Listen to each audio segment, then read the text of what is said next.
Hello, folks. Welcome. How is everyone doing today? Thank you for being here. We will begin in just 1 second. All right. So, good afternoon, everyone, and thank you for joining us for today's UCLA Staff Assembly Learn at Lunch session, Building Resilience and Managing Stress. I'm Gino Mahalik, the VP of Programs for Staff Assembly. We're so glad you could take time out of your day to invest in your well-being during UCLA Staff Appreciation Week. This session is proudly hosted by the UCLA Staff and Faculty Counseling Center, and we're fortunate to have Karina Valderrama and Desiree Sierra, two of our dedicated staff counselors, here to guide us through some practical tools and strategies to manage stress and build resilience, both in the workplace and beyond. Karina is a first-generation Latina with a passion for learning and understanding the complexities of the human mind and behavior. She has worked in the mental health field for the past 11 years and has served many diverse populations throughout her career. Karina obtained her bachelor's degree from UC Irvine and continued a master's program at Cal State Northridge. She has been part of the SFCC for the past 2 years and is one of the full-time bilingual counselors providing services. Outside her professional life, she enjoys going to concerts of all genres, dancing in her living room with her family and pets, and scrolling through YouTube to find the next exciting recipe. Desiree is a first-generation Latina who has worked in the mental health field for 15 years. She has served a wide range of clientele in community services, hospital settings, and higher education. Desiree obtained her bachelor's degree at UCLA and her master's at Pepperdine.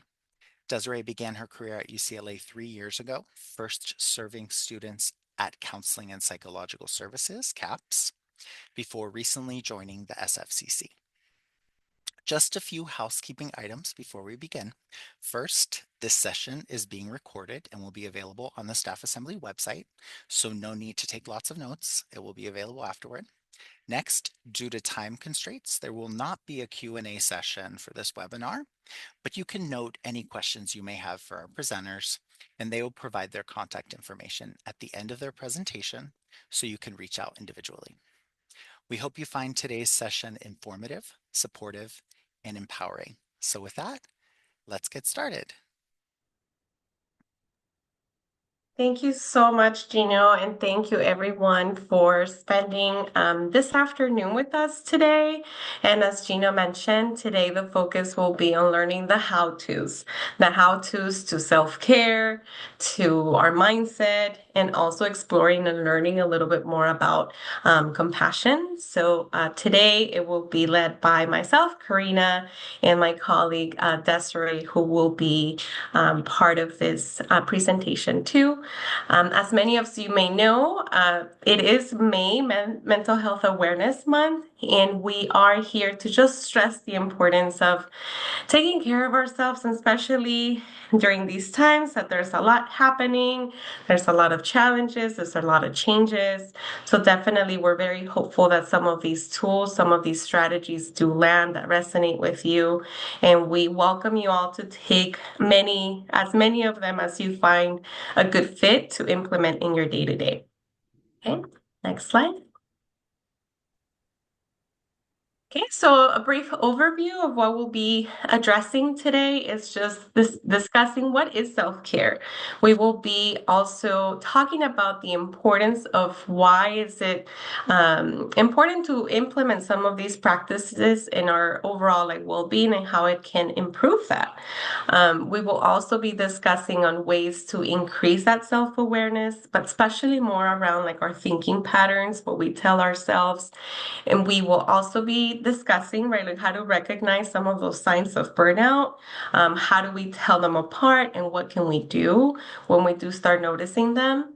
And incorporating also some of these strategies, that do promote that self-care, that do make us feel better. And we'll be sharing some practical tools, as Gino first mentioned throughout the presentation. And lastly, we'll also be covering the idea of self-compassion, how that applies as to the self and to others, and how self-compassion can be a tool to self-care.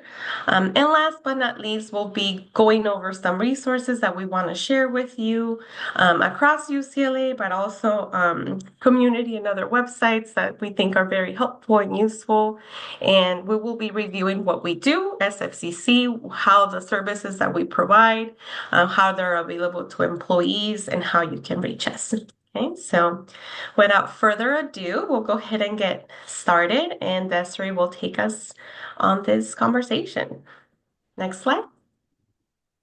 Okay, so now we're going to talk about barriers to self-care. So as you can see, there's a few things I have up here, but let's talk about some barriers. So let's talk about stigmas to self-care. Some common stigmas to self-care include assuming people can just get over things or that they're weak if they need self-care. A lot of times also we hear people say things like just suck it up or pull yourself up from the bootstraps or you don't need to do self-care. There's also sometimes cultural and religious stigmas that keep people from participating in self-care. And oftentimes with these stigmas or these, assumptions, there's a fear of going out of your community for help due to fear of what your family or friends will say. So this can make it really hard to focus on your self-care if you feel that there's going to be repercussions to seeking help. And then also, mental health can also be a barrier to self-care. So basically, if someone is depressed or anxious, it's often overwhelming to think about self-care.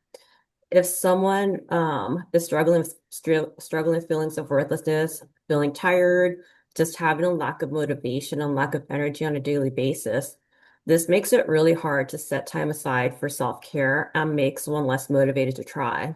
Even work stress can make it feel impossible to do self-care. For example, if you feel overwhelmed with work and projects, it may feel impossible to participate in self-care. Guilt it also comes into play. So guilt plays a role in participating in self-care. If you have learned from society and your family that self-care is selfish, you may feel guilty trying to do things for yourself. The thought of self-care may seem selfish or unimportant if you haven't been taught this. Or you may have a family and feel like you're taking time away from them. But the reality is that self-care helps you refuel and in turn be more productive in life and be more present in your family. Um, Not having a support system too. So this can also be a barrier to self-care. You need a good support system to hold you accountable and cheer you on. Without this, you may feel despondent, defeated, and just lack the will to participate in self-care. Next, we're going to review the myths of self-care. So next slide. So also here's a few things that, some myths about self-care. So sometimes people say self-care is expensive. Self-care doesn't have to be expensive. It can be as simple as taking a few deep breaths, doing a YouTube meditation video, or going for a walk for 15 minutes. Another self-care is that's time consuming. Again, taking 5 to 10 minutes a day can be self-care.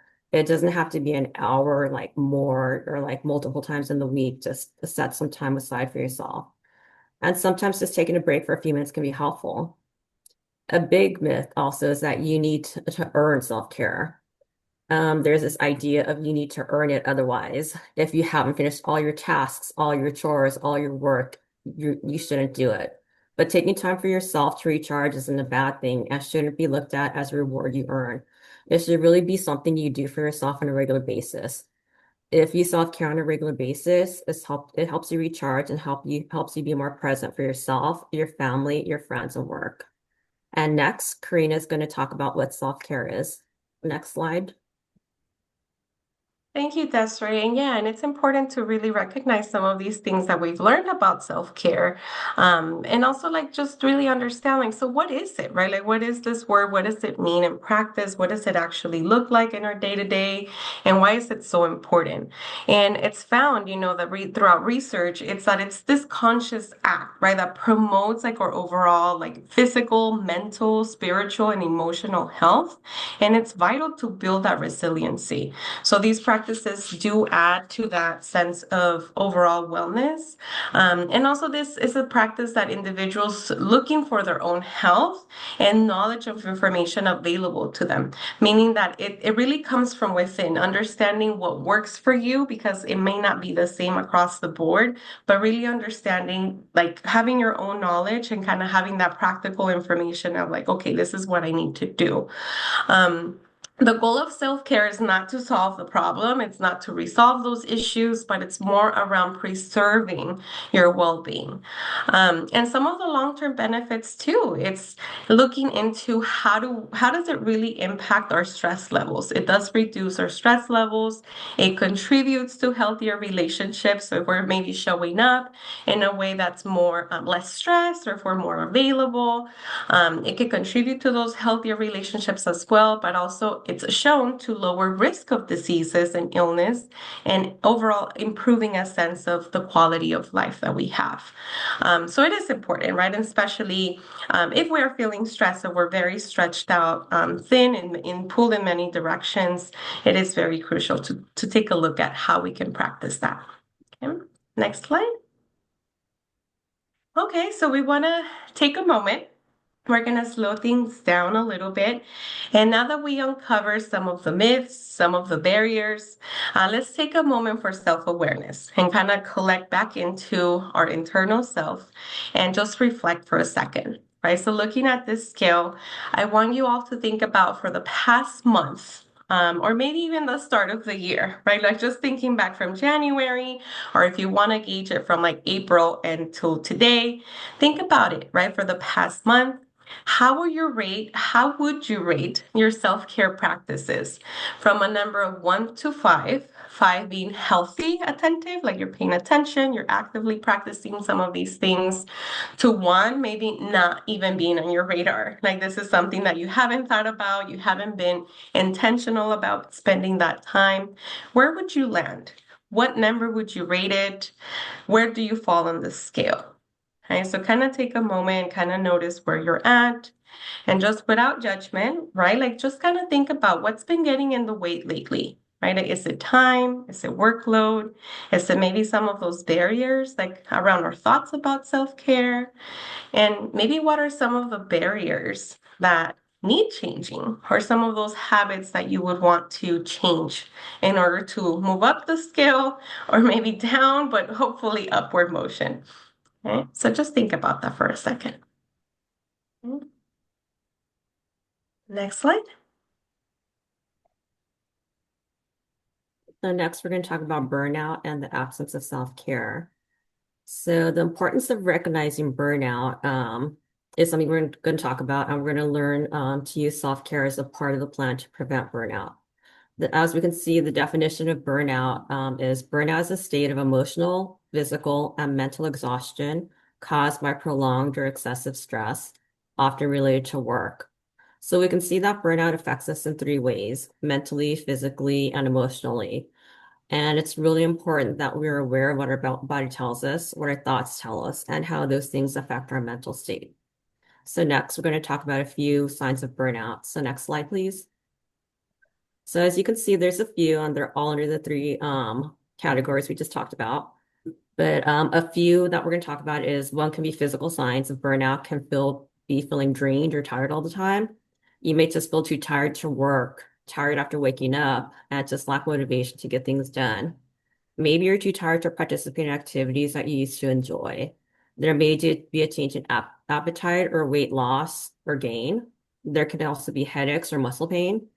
Maybe you have random aches in your body or headaches throughout the week. Our bodies are really good at telling us how we are feeling, and it's important to listen to what our bodies are telling us. Our bodies will tell us when we're stressed, anxious, angry, etc. So notice if there's something different in your body and take note of it.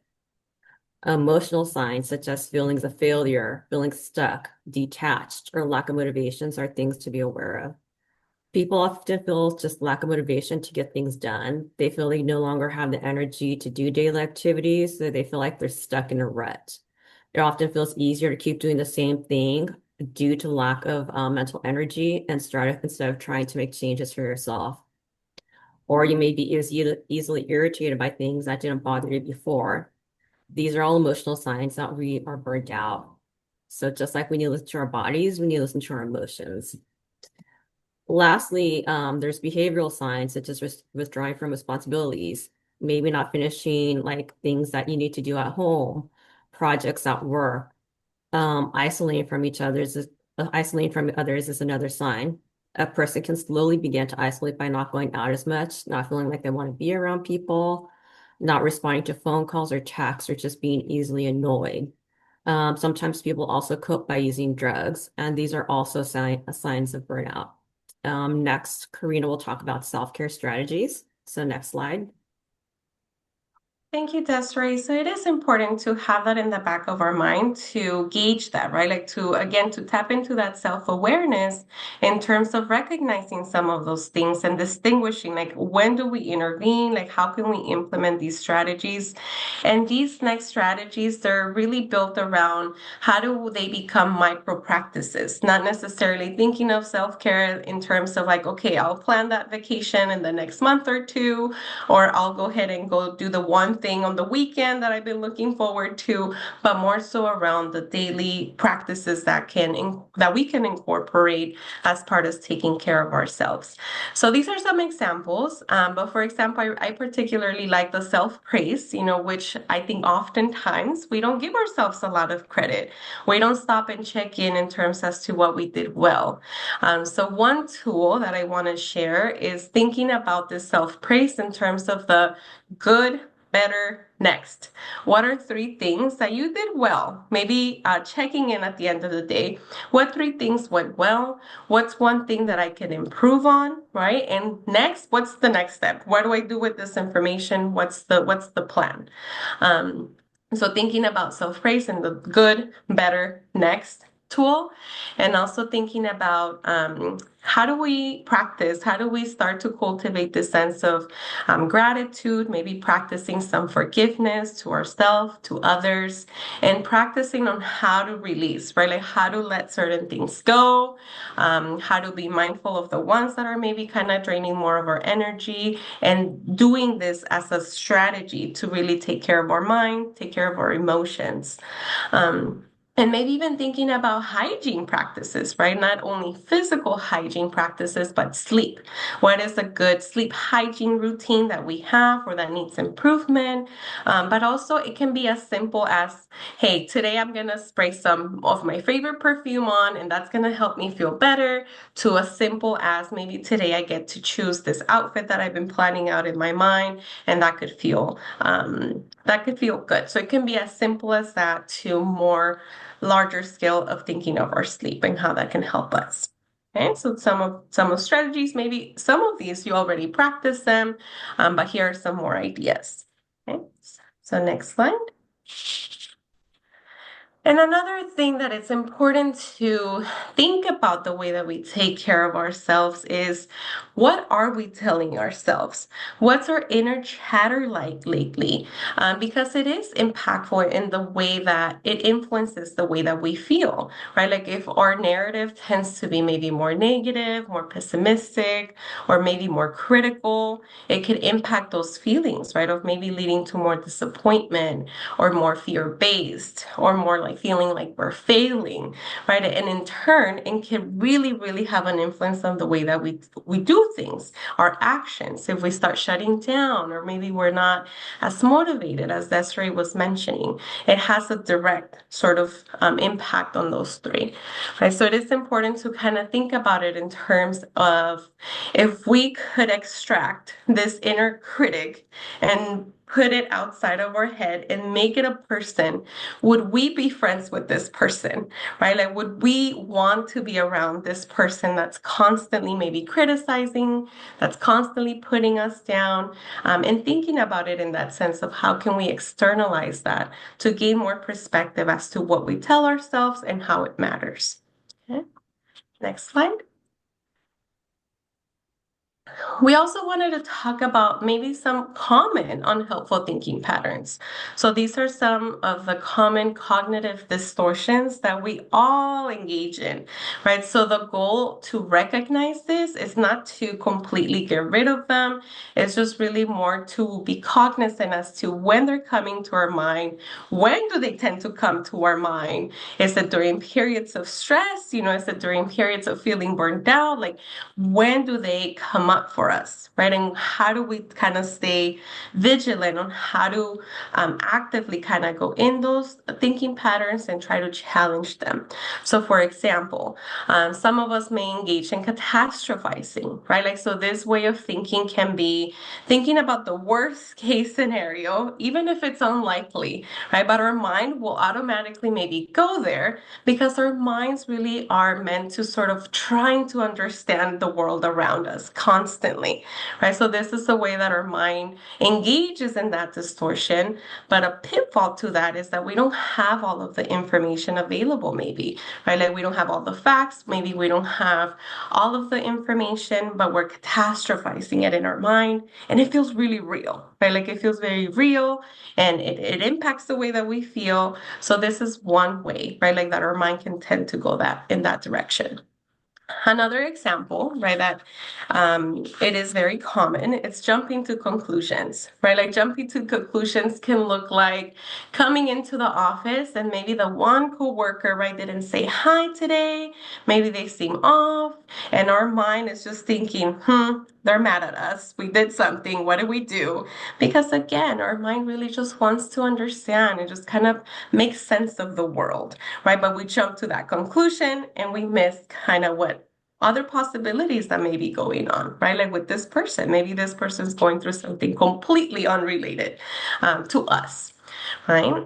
Okay. And then another one that I won't be going into all of them, but another one is setting unrealistic expectations. We've all been there, right? Where we kind of think about, when we get off from work, we're going to do X, Y, and Z. And we get home and we maybe have energy for maybe just one or maybe half of one, right? But I think managing those expectations, it's really important, right? Because if we don't, and if we set those expectations really high, it can lead to that disappointment. Like, oh, I didn't get to it again, right? And then it impacts our inner chatter. So it can really create that bridge or that gap in terms of how we feel or how we interpret that situation. Okay. So what do we do with this? How do we actively try to practice to change some of these patterns when they're happening so quickly in our mind? Next slide. Yeah, so these are some examples, right? So these are just very a few basic examples in terms as to what it would look like. We understand it may not be as simple as this, but this is just a good start, right? So maybe you're thinking, you're going to work and you think, nobody's working as hard as I am, right? But maybe slowing it down, right? Like maybe we're jumping to that conclusion, but maybe what if we really take a step back and maybe just kind of realizing like, hey, at the end of it, like everybody's doing their best. Like with whatever they have going on, everybody's possibly just showing up doing their very best. Right? Like another way that we can actively kind of shift that is thinking, you know what, X person doesn't understand me, right? But thinking like, hey, have I expressed my needs lately, or can I do it? Can I do it more clearly, right? And kind of thinking about it in that sense, even as I'm reading it, it kind of has that feeling of like, hmm. Let me slow down and think about this for a second. And how can I reframe this?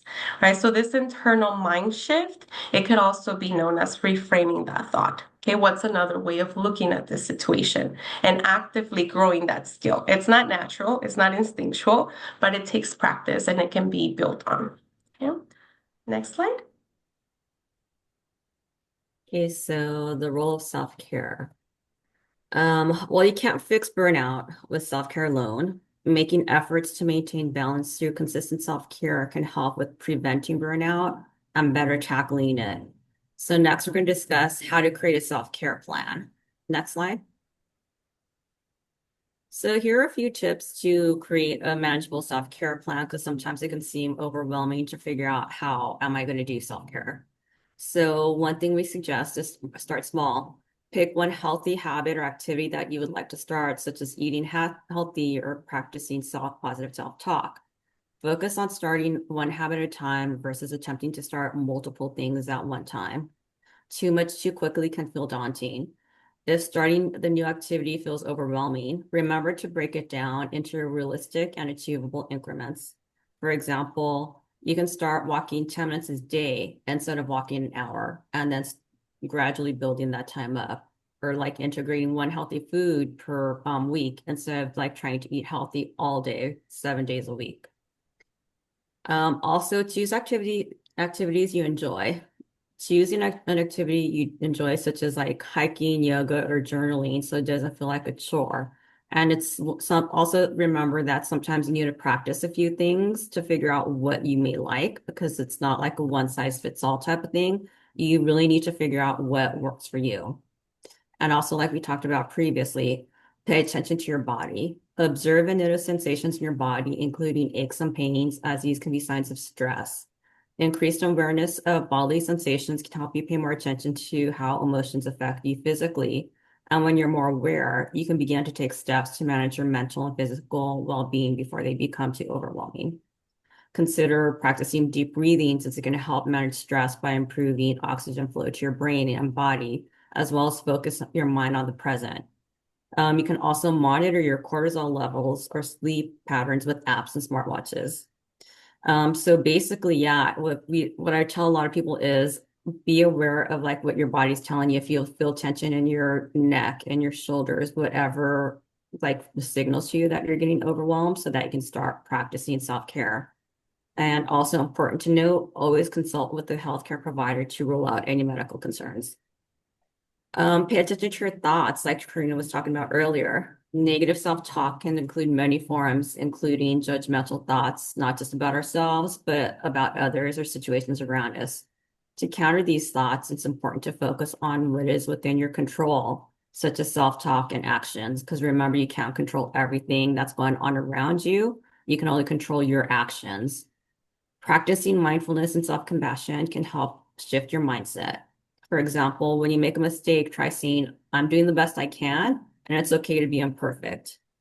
Also, tracking progress with journals can help you identify triggers, anxiety levels, and thought patterns or behaviors that you may need help with. Another important thing is setting boundaries. Create, maintain, and be comfortable with setting boundaries with others and yourself. Some people really struggle with this. But with other people, be direct and honest. Let them know what you need in a clear, respectful way. Remember to use I statements such as, I need time to recharge after work. Additionally, it's equally important to give yourself permission to create these boundaries out of personal respect. For example, you can say no to things that don't go along with your wellness goals. Remember that saying no doesn't have to be confrontational or come across as rude. You can just say something like, I don't think I can take that on at this time. Seeking supportive relationships is important also. Support yourself with people who encourage and support your well-being. Let go of relationships or limit contact with people who drain your energy and not reciprocating the same support to you. So yeah, having like a negative person around you who's not going to support you is not going to help you. So just find those people that are going to cheer you on and encourage you and remind you to continue with your self-care. And again, lastly, share this plan with someone. When you share your plan with other people, you're not only holding yourself accountable, but there's someone else who will also hold you accountable as well. You're more likely to try and stick to the plan when you also have someone else to answer to. And next, Karina will talk about the wellness wheel. So next slide. Thank you. Such a detailed way of making a plan, just more actionable plan, right? In terms as to what you want to incorporate. We really like this image because it really does touch on the complexity of taking care of ourselves in different sectors, right? So I welcome you all to think about this sector in terms of a cup, right? Like think about these as cups. And we all maybe want to spend some time in some of these, right? Like maybe we want to focus more on the physical wellness, but maybe we haven't had a chance to do that, right? Like where maybe we think about, hey, we've been so busy, we have been on the run, like just kind of doing things on the go, and we haven't really spent some time with our friends or connecting socially, right? So we wanted to share this slide in terms of tapping into what is it that I need lately? What cup can we identify, or what sector can we identify today, just today, that needs to be filled at this moment, right? Like what if, we've been going into work and maybe lately we haven't been feeling like stimulated in our mind. Maybe we want to learn a new skill. Maybe we want to gain more knowledge. Is this something that we have been maybe neglecting or haven't had the time to get to? Right? Or maybe practicing some spiritual wellness, right? Like maybe have we gotten a sense lately in terms of feeling connected to a sense of purpose, right? Or just kind of finding meaning in what we do in our day to day, right? So the goal is not to have all of these cups full at the same time because it would be unrealistic, right? Like maybe as creating a self-care plan, as Desiree was mentioning, kind of choosing one, right? Like maybe choosing one for today. Which cup can I maybe take with me today? And what would be one activity, right, that I would like to include in this cup that would make me feel a little more full or that I'm attending to that particular need? Okay. The next slide.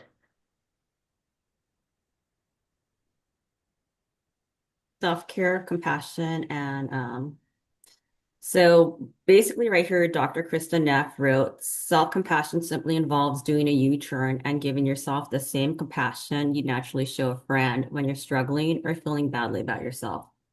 So I think this quote sums up a lot. It's really important to remember that we're our own worst critics and are often harsh on ourselves. So what I tell people a lot of times is when you think of a situation, think about what advice you give a friend or a family member. And then also think about how you would normally answer yourself or what expectations you have for yourself. If you really think about it, we often show self-compassion for others, but not ourselves. So basically the whole concept is if you're in a situation where you're getting upset about yourself, you feel that like there's anxiety, whatever it may be, really think about how how am I talking to myself? What is my self-talk, like how Karina talked about earlier? And then think about what advice would I give to my friend or family? And then also try to take the advice that you would give to your friends and your family, because self-compassion is about being kind to yourself and being forgiving. So remember to take the advice that you would give to your friend. Next, Karina will talk about the benefits of self-compassion. Next slide. Yeah, thank you, Desiree. So yeah, self-compassion has been shown to be the antidote to self-criticism, right? But it's sort of like a style of sort of way in engaging with yourself, but it's shown to increase resiliency, happiness, and strength. It's also been shown that it decreases stress in the way that we kind of talk to ourselves through certain situations or challenges. It can then also impact or leads to an increased productivity, not only in the workplace, but also relational, right? Like the way that we engage with one another, there seemed to be a shift, when we come from that place of self-compassion. Okay. And then I included the link in here because there is a nice way that they put it all together. And I encourage you to kind of check it out if you get a chance, and we'll be sharing it at the end too. Next slide. Okay, but what are some barriers, right? And in theory, maybe self-compassion is like, okay, how do I practice being kind? But why is it hard? People often tell me, Karina, like it's not as easy as it seems. But what gets in the way? And a big one, a big portion of this is our own self-critic, right? Like the way that maybe we've learned to interact with the world, maybe growing up, the way that we tell ourselves things, maybe when we face something, it's sometimes perceived as the inner critic as a motivator, right? Like if we criticize ourselves, then it kind of propels us to do better next time. And in society too, we've learned that we just gotta work harder, right? Like we gotta achieve, we gotta keep pushing through. But sometimes this kind of limits the space, right? In terms of just kind of maybe sitting with our own human experience, and life can be very challenging, right? Like it's not always as a straight path forward to kind of just keep pushing and propelling forward. Um, Sometimes self-criticism too has been a way that we learn how to cope, right, with life challenges. Maybe this is easier to sometimes turn inward and kind of maybe put the blame on ourselves, right, and kind of be hard on ourselves. But it's a way of coping too, right? Like, so I think we have to recognize that that could also be getting in the way of making more room for self-compassion. Sometimes there may be a feeling of like, I don't deserve this, right? Like, I don't deserve to kind of just talk to myself in a certain way. Maybe I brought this on myself, or we kind of start thinking in that direction. So there's this overall sense, right, of not feeling worthy. So that can get in the way. And as Desiree mentioned, it's sometimes and a lot of the times much easier to show compassion to others, but not ourselves. Right. So we know and we recognize that this is not an easy thing to do, but it is an active way of building on it and creating a way of engaging with ourselves in a more kind way. Next slide. Okay, so how do we nurture it? How does it look in practice? What do we do? When do we use it? So these would be the times that maybe we're working really hard, we're giving it our all, we're staying late, we're doing all the things, but we are not seeing the desired results, right? And we just kind of feel like defeated, I'm not where I want to be. Like we start kind of going in that sense. So this is where self-compassion can kind of incorporate the three sort of components, right? Like how do we stay mindful? How do I really feel right now? Right? Like and not placing judgment on the feeling, but just kind of being an active observer and kind of thinking a common humanity. Maybe in relation to others, maybe I'm not the only one that feels this way, right? Like given the circumstances, and kind of look for that common context to others. And how do we practice that kindness? What am I telling myself around this scenario? And this is where that piece comes in. Right? Or another example could be too, like maybe having those emotions that compete with our demands, right? Like, for example, we want to leave work on time, we want to go spend time with our family, but I'm also very anxious if I don't finish this project. Like, and those are competing and they make us feel conflicted. So, this would be a time to practice that self compassion and kindness. Okay. Next slide. Okay, so now we really want to walk you through what it feels like, not only learning about it, but giving yourself that opportunity to give yourself that self-compassion break today, right? Like, so we're going to show you guys this video. It's actually led by Kristen Neff, right? So she's the one who spent a lot of time and research around self-compassion and the benefits to it. So we're going to have her lead you into this exercise. It's only about 3 minutes and a half. And we really want to give you that today in learning how it feels in your body. Okay.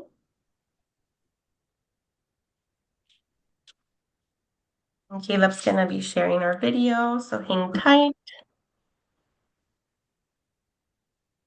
Just be as comfortable, get comfortable. It's going to sit down, relax your body, just allow yourself to follow the lead.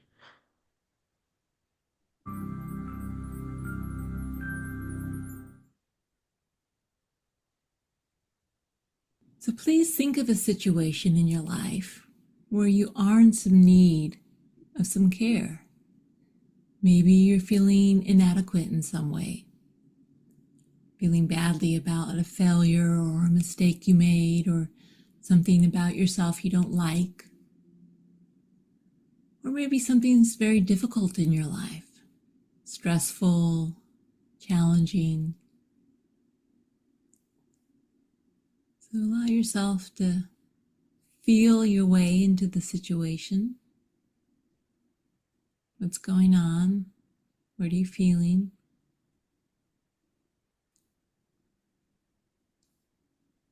And also feeling the distress in your body if you can, right? So dropping out of your head into your body, feeling the discomfort.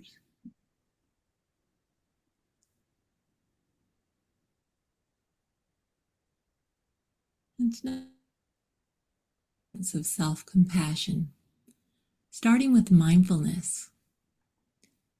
So mindfulness, when it comes to tender acceptance, is really just about being present with what is. Right? Being present and validating the pain. So saying to yourself something really hard to feel this or to experience this.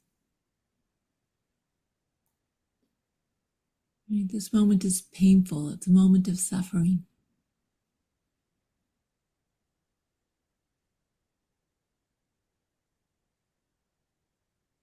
And also reminding yourself of your humanity, right? Feelings like this, situations like this. This is part of being human. There's nothing wrong with me for feeling this way. And I'm certainly not the only one.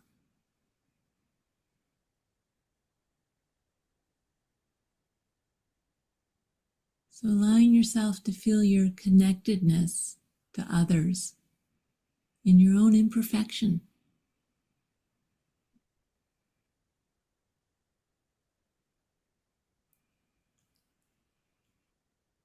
And then finally, we want to bring in some kindness.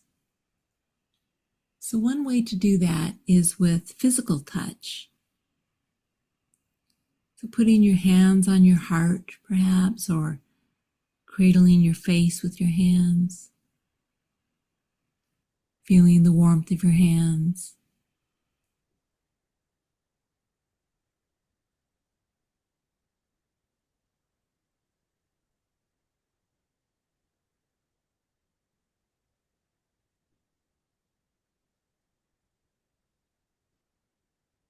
Message of acceptance. It's okay to be imperfect. Or a message of support. You know, I'm here for you. It'll be okay.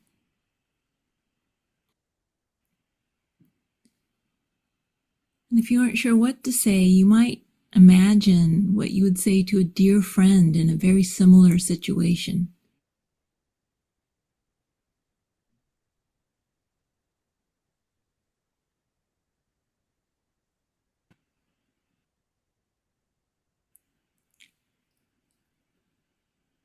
And then try saying something.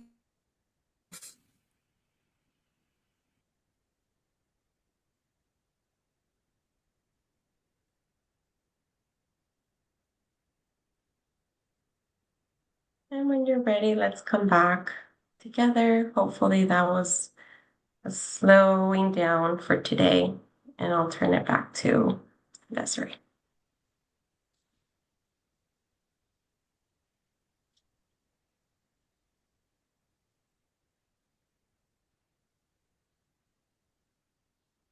And okay. So yeah, we're hopeful that that was a nice slow break for you all. And if this is something that felt right for you, if this is something that was that worked for you, we want to share additional ways of how do we boost self-compassion. And this could be in a form of writing yourself a letter, right? Imagine that you're writing it to a friend and what a compassionate friend would say to you. And just kind of write it, maybe read it later when you're ready. Also, maybe writing down like self-critical words that come to mind and ask if you would say that to a loved one, right? Like kind of writing it down. Would you use that to talk to someone else? And challenging it that way. Also, maybe developing a self-compassion mantra. This is very similar to an affirmation that could kind of walk you through those times. And practicing meditation. That's another way that we can nurture that. Next slide.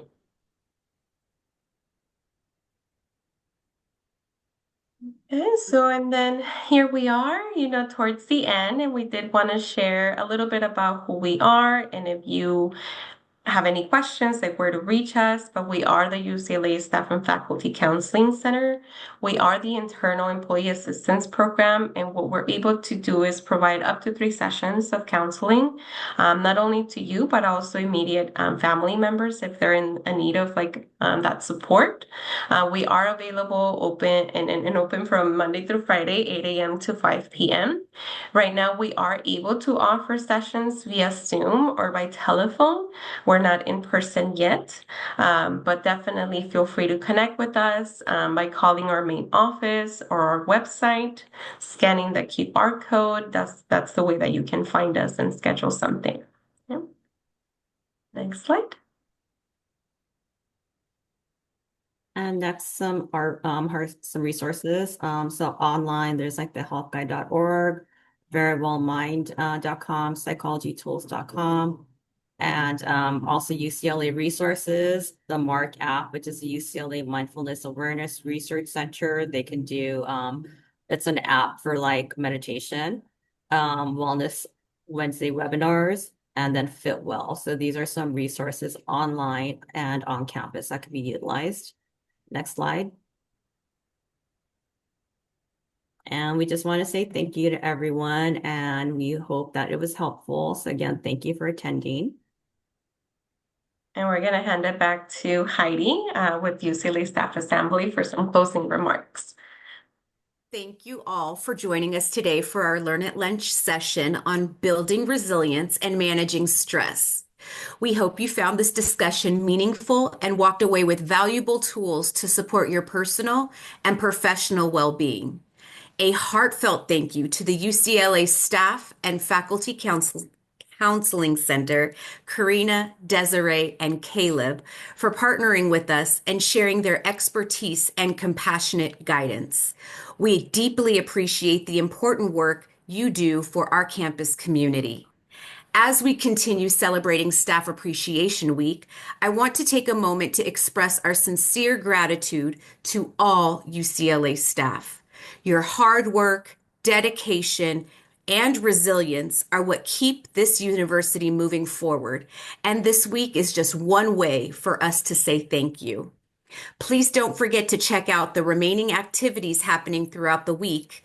There's still more fun, connection, and appreciation to come. You can find our list of events on our website, staffassembly.ucla.edu. On behalf of UCLA Staff Assembly, thank you again and take good care. Thank you, folks. Thank you so much. Everyone.